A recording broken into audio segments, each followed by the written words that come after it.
vamos a presentar la lengua inglesa del curso de acceso. Será nuestro primer programa y para este primer programa contamos con María Ángeles Escobar, que es la coordinadora de acceso y directora del Departamento de Filologías Extranjeras y sus Lingüísticas. Bienvenida.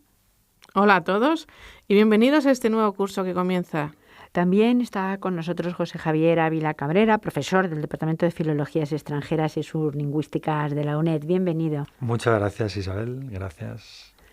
Este, como he dicho, es nuestro primer programa del curso y vamos a hablar sobre aspectos generales de la asignatura de inglés del curso de acceso a la universidad, sobre todo para ver cómo podemos ayudar a los alumnos a superar el curso con éxito. Sería esta la primera pregunta. ¿Hay una manera? ¿Cómo se puede ayudar? Bueno, pues la verdad es que podemos empezar explicando en qué consiste esta asignatura y cómo se puede enfocar su estudio. Es importante recordar a los alumnos que cuentan con la ayuda de una serie de programas de radio, como este, donde vamos a revisar varios aspectos de la asignatura. Ahora, como comienzo, podemos dar una panorámica general del curso y creo que sería bueno que en los 4 siguientes revisésemos los aspectos más relevantes tanto del libro como de algunos aspectos culturales que le afectan al mismo curso de acceso. Profesora Escobar, podemos empezar por saber cuáles son los objetivos de esta asignatura. En su proceso de aprendizaje, el estudiante deberá adquirir un conocimiento básico de la gramática inglesa y un vocabulario en torno a 2.000 palabras. También tendrá que trabajar con distintos aspectos de la lengua hablada y desarrollar la capacidad de comprender textos escritos de nivel intermedio. Y todos estos objetivos los logran trabajando el libro de texto. Primero, ¿cómo se llama el libro de texto? El libro de texto para este curso es English for Adults 1+2. En inglés se dice así y en español es Inglés para adultos 1 y 2. Vamos a ver cómo está organizado el libro, porque esto es muy importante. Bien, el libro está organizado en realidad en relación con los 2 exámenes parciales que tiene la asignatura. Por eso, en el mismo libro hay 2 partes. En la primera parte se trabajan las 8 unidades que forman parte de los contenidos del primer examen o primera prueba presencial y los otros 8 unidades forman parte de la segunda parte del libro que se evaluarán finalmente en la prueba a distancia de junio. El material incluye el workbook y la guía del alumno. Es decir, es todo un pack de 3 libros en los que el alumno encuentra el libro de los contenidos, el workbook y la guía. En esta guía se pueden encontrar las indicaciones generales del método, pero además las claves de los ejercicios de los libros que tiene para su estudio. Además, puede acceder al aula virtual gracias a las instrucciones que se les da y también hay una serie de plantillas con las respuestas de todas las actividades que aparecerán en el curso virtual, a excepción de las pruebas de autoevaluación. Todos los componentes se encuentran a la venta en un mismo pack, como os decía antes, que incluye la parte 1, que es el Student's Book y Workbook, y la parte 2, que es Student's Book y Workbook, y la guía del alumno. Estos 3 materiales van en un pack, como decía anteriormente. Y los materiales de audio, que también tiene este curso, se encuentran en el aula virtual en formato descargable. Así, se pueden utilizar como ampliación de los contenidos gramaticales. Todos estos contenidos que aparecen en el aula virtual sirve para que el alumno pueda tener todo el material a su mano para superar con éxito los exámenes de las pruebas presenciales. Sí, yo creo que desde el principio hay que insistir que todo el método está creado para que el alumno pueda estudiar desde su casa. Es decir, tal como la UNED trabaja, los alumnos deben saber trabajar a distancia y estos materiales están así concebidos. La guía es muy, muy importante. Por lo tanto, hay que decir, esto facilita el trabajo autónomo. Efectivamente, por supuesto. Al contar con las respuestas de todas las actividades del método, el alumno cuenta con una mayor autonomía a la hora de estudiar. Pues vamos a hablar ahora de la estructura del material. ¿Cómo es esta estructura? Bien, pues el libro consta de 2 partes que comienzan con la presentación de los personajes y también se dispone de un capítulo introductorio donde los alumnos encontrarán traducciones de las instrucciones que posteriormente verán a lo largo de todas las actividades. ¿Los enunciados están en inglés desde el principio? Sí, lo único que en la unidad de introducción, pues como decía, tienen estas traducciones. Por ejemplo, en un ejercicio podemos encontrar listen, read and repeat, escucha, lee y repite. Aquí también encontrarán vocabulario y el abecedario en inglés. En el caso de la introducción de la segunda parte o el segundo libro que comentamos, también existe un pequeño resumen gramatical que invitamos a todos a leerlo detenidamente. ¿La parte 2 es una continuación de la primera parte? Sí continúa, lo que pasa que sí debemos recalcar en que se vuelven a tocar algunos de los contenidos y sobre todo introducimos o se introducen otra serie de contenidos nuevos que refuerzan pues todos los componentes gramaticales que se están viendo en el curso de acceso. Igualmente en el aula virtual hay materiales donde se trabaja con mayor profundidad algunos de los aspectos que vienen incluidos en el libro. Pues conviene que hablemos de las unidades y explicamos cómo están estructuradas. Sí, todas tienen una estructura muy similar como suele suceder en los libros de gramática que existen en el mercado. Siempre hay una introducción con un diálogo en el cual se presenta el tema que se va a tratar en la unidad y hay actividades de comprensión relacionados con dicho diálogo. Seguidamente se trabaja el vocabulario vinculado a cada unidad para poder seguir adquiriendo contenidos dentro de la temática que se trate. Y la gramática, pues es una parte importantísima. ¿Cómo se trabaja? Bien, teniendo en cuenta que estamos con alumnos de acceso, la gramática se presenta a través de explicaciones simples, breves y en un recuadro enriquecido con actividades de práctica. Además, para quien lo necesite, al final del libro hay una sección de refuerzo gramatical con explicaciones en español que, insistimos, es muy importante pues que se repase de cara a ver si se va entendiendo todos los contenidos que se van viendo. ¿Y qué más destrezas se trabajan? Bueno, se trabajan todas las destrezas, no pueden faltar apartados para la pronunciación y para la comprensión lectora. Por ejemplo, se trabaja con un texto y se plantean actividades de reading comprehension. Y luego hay unos ejercicios para completar y afianzar así los contenidos al final de cada unidad. Y hay también unas secciones de repaso sobre las gramáticas y también algunos contenidos culturales que ayudan un poco a enfocar el estudio del inglés en una cultura diferente. ¿Hay algún material adicional, además del libro del que estamos hablando? Material adicional como tal no hay. El libro es autosuficiente para este curso de acceso. Ahora bien, dentro del libro sí que hay partes en las que se puede incidir en un aspecto o en otro. Y en ese sentido, a lo mejor podemos ver que hay un review de las estructuras gramaticales al final del libro, que es material adicional de estudio de los ejercicios que ya están en el libro. Es decir, con el libro que hemos descrito anteriormente, que lo conforma 3 partes en un pack, es suficiente para prepararse el examen y llevar a buen término esta adquisición de gramática y del glosario, del vocabulario, porque de hecho el examen se centra en el vocabulario y en las expresiones gramaticales estudiadas en el libro, es decir, no se van a utilizar otros materiales como fuente para hacer los exámenes. Hablaremos e insistiremos además en todo ello, pero la verdad es que el estudiante también cuenta con otros recursos. Hay otros recursos que vienen a apoyar los contenidos del libro.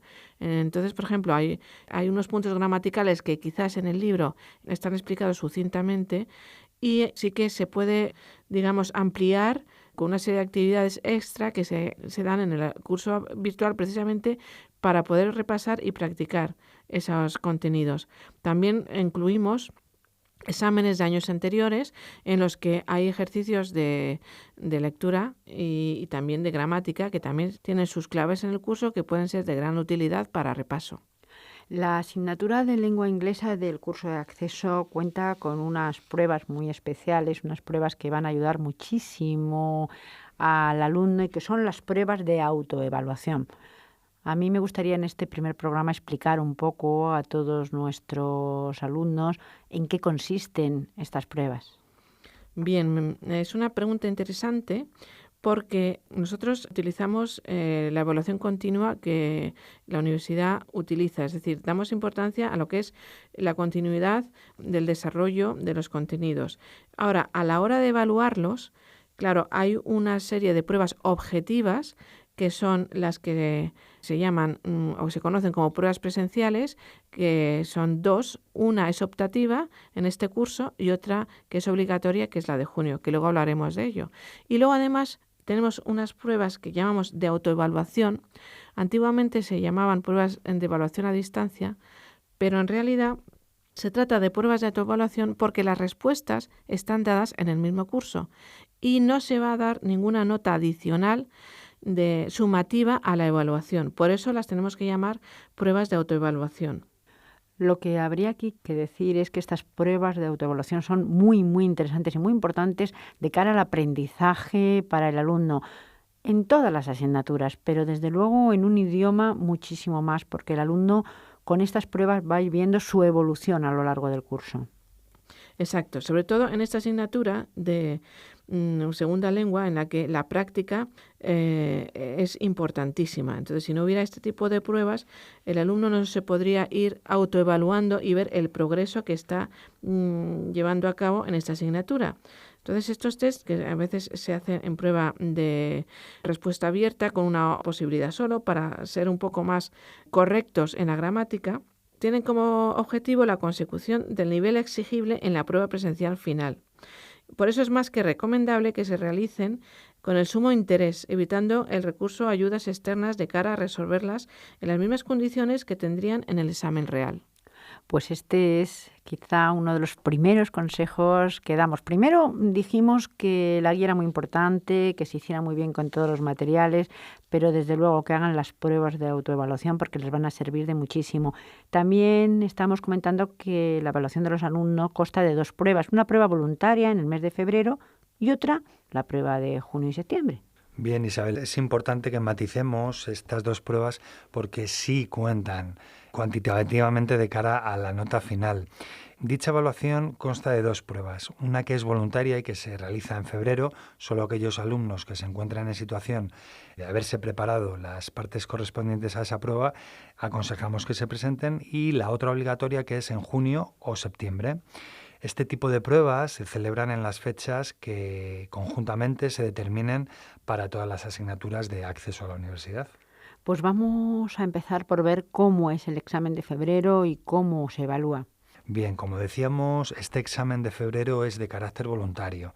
Consiste en un test de 20 preguntas de opción múltiple sobre aspectos gramaticales, es decir, léxicos, morfológicos sintácticos, semánticos, etc., y de uso de la lengua inglesa.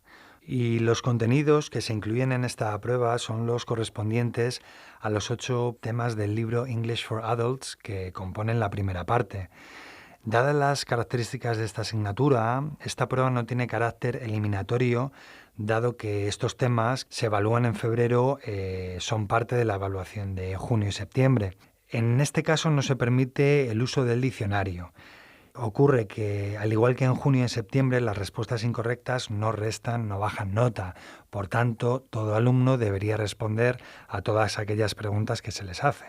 Y si un alumno decide no presentarse, ¿qué ocurre con su nota final? Pues entonces ese alumno obtendría una nota final según la nota que obtenga en junio o bien en septiembre. Pero si se presenta, ¿tendrá algún tipo de beneficio? En efecto, si se presenta el alumno a la convocatoria, al examen de febrero, la nota final no se obtiene sumando la nota de febrero a la de junio y dividiendo entre 2, como sería una media aritmética. Por ejemplo, si en febrero se obtiene una nota de 7 y en junio se obtiene un 5, se podría pensar que 7 más 5 es igual a 12, por tanto la nota final sería 6, es decir, una media aritmética. Esto no es así.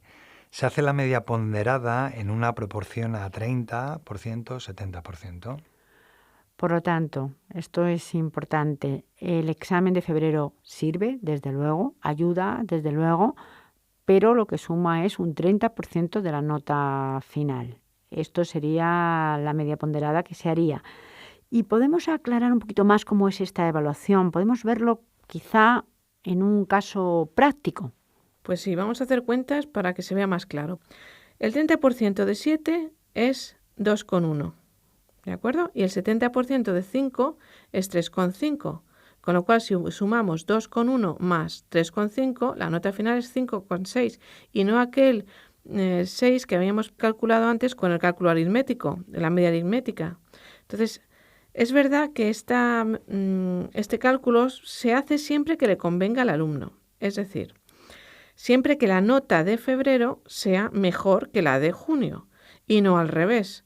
Si, por ejemplo, en junio sacase una nota que fuera mejor que la de febrero, pues ya no se contaría la de febrero, porque de esta manera ya entendemos que se ha evaluado en un progreso ulterior al comienzo, con lo cual ya tiene esos conocimientos adquiridos y es tontería calcularle una nota de su proceso intermedio, con lo cual siempre se quedará con la nota mejor. Vamos a ver brevemente qué pasaría con las pruebas de junio y de septiembre. Hay que decir que tendremos un programa y se colgará en el canal y también en la asignatura en el que hablaremos pues más detenidamente del examen final, que así lo hemos llamado siempre, esta prueba de evaluación de junio y de septiembre. Pero ahora podemos dar alguna noción, podemos adelantar algo. Sí, efectivamente. Es bueno que digas esto, que vamos a hacer un programa final para el examen, para que los alumnos también se queden un poco más tranquilizados, que ya hablaremos de eso cuando llegue. Lo importante es que el alumno se centre a comenzar bien el curso, a utilizar bien los materiales.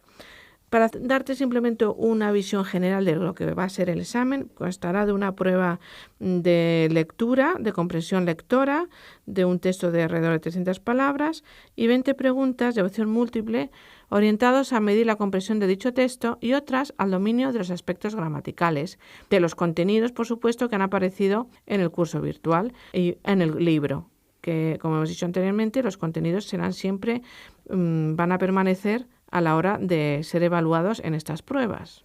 Volver a insistir, que hagan uso desde el principio de todos los materiales. Luego la UNED es una universidad a distancia, pero que va a tener apoyos presenciales, por supuesto, con los profesores tutores. Los profesores tutores están ahí para ayudarles y también los profesores de la sede central. Esto es un apoyo muy importante, que sepan que lo tienen ahí. Y por supuesto los cursos virtuales, que tienen muchísimo que ver con nuestra educación a distancia. Sí, como bien dices, Isabel, es importante que los alumnos se familiaricen muy bien con todos los materiales que tienen, que no dejen de leer la guía del curso para que se orienten y puedan ver en texto escrito todo lo que estamos comentando hoy aquí. Y bien, una vez trabajados todos los contenidos, pues ir al examen, responder a todas las preguntas, no dejar nada en blanco, dado que los errores no restan punto. Y sí me gustaría recomendar que el diccionario que se vaya a llevar bien a la prueba de junio o septiembre, que no la de febrero, que no está permitido, que se conozca el diccionario, que se sepa, que se haya trabajado previamente con ese diccionario y que no se compre nuevo y se utilice por primera vez en el examen, porque no deja de ser una herramienta lingüística pues que sirve de gran ayuda de cara a la resolución de cualquier prueba escrita.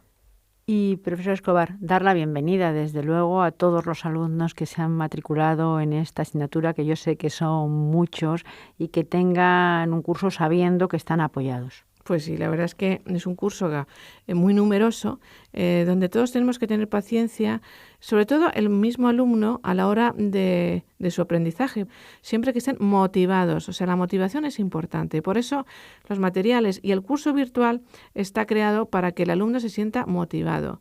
Y lo que decías anteriormente, están apoyados por los tutores fundamentalmente, porque eso es, digamos, una ayuda presencial que tienen en sus centros asociados, con lo cual yo les recomendaría que efectivamente desde el primer momento sepan quiénes son sus tutores, dónde pueden dirigirse. Y el profesor de la sede central está también para apoyo, fundamentalmente a través del foro, porque el teléfono, pues se pueden perder las llamadas, puede haber un problema de conexión, con lo cual rogamos que los alumnos se dirijan a los profesores de la sede central a través del correo electrónico. Y por eso el curso virtual fundamentalmente se creó para tener una conexión con el alumnado a través del foro. Por eso decía yo antes que es importante. También los propios alumnos se pueden conectar entre ellos. Así no es una asignatura de uno a uno, sino que también pueden formarse sus grupos de trabajo, porque los foros pueden estar abiertos también a debate entre los propios alumnos. Los alumnos no están solos, porque estarán acompañados con ellos mismos, pero también, por supuesto, como hemos hablado, con los profesores, tanto los tutores como de la sede central, de distintas maneras. Muchísimas gracias a los dos y hasta el próximo programa. Muchísimas gracias y a todos les deseamos un feliz comienzo. Y hasta pronto.